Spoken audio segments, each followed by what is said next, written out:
YouTube creators கொஞ்ச நாளே வந்து பாத்தீங்கன்னா நிறைய பேரோட சேனல் டெர்மினேட் பண்ணி தூக்கிட்டு இருக்காங்க. இப்போ ரீசெண்டா பொட்டேட்டோ ஃபேஸ்னு ஒரு பொண்ணு இருக்காங்க, அவங்க சேனல் டெர்மினேட் பண்ணி எடுத்துட்டாங்க. ஆனா அவங்களுக்கு பேக்ரவுண்ட் சப்போர்ட் இருக்கனால அவங்க சேனல் வந்து பாத்தீங்கன்னா திருப்பி கொண்டு வந்துட்டாங்க. சின்ன சின்ன யூடியூபர்ஸ் இருக்காங்க தெரியுமா, 2 லட்சம் 1 லட்சம் 50,000 சப்ஸ்கிரைபர்ஸ்னு அவங்க சேனல்ல எந்த ஒரு ரீசனும் வார்னிங்கும் கொடுக்காம டெர்மினேட் பண்ணி தூக்கிட்டாங்க. என்னன்னு சொல்லி யூடியூப் கேட்டா போய் கைட்லைன் செக் பண்ணணும்னு சொல்லிட்டு தெனாவட்டா சொல்லிடுறாங்க. ஆனா அவங்களுக்கு யார்கிட்ட போய் கேட்கறதுன்னு தெரியல.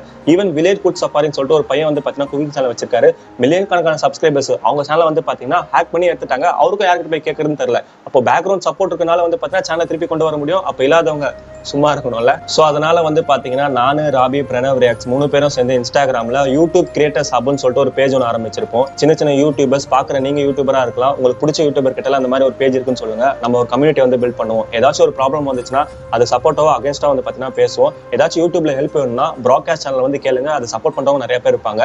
இதோட இன்ஸ்டாகிராம் லிங்க் வந்து கீழே டிஸ்கிரிப்ஷன்லயோ மேல கமெண்ட் செக்ஷன்ல வந்து பாத்தீங்கன்னா கொடுக்குறேன். சப்போர்ட் பண்ணுங்க. நமக்காக யாரும் வர மாட்டாங்க, நமக்கு நாம தான்.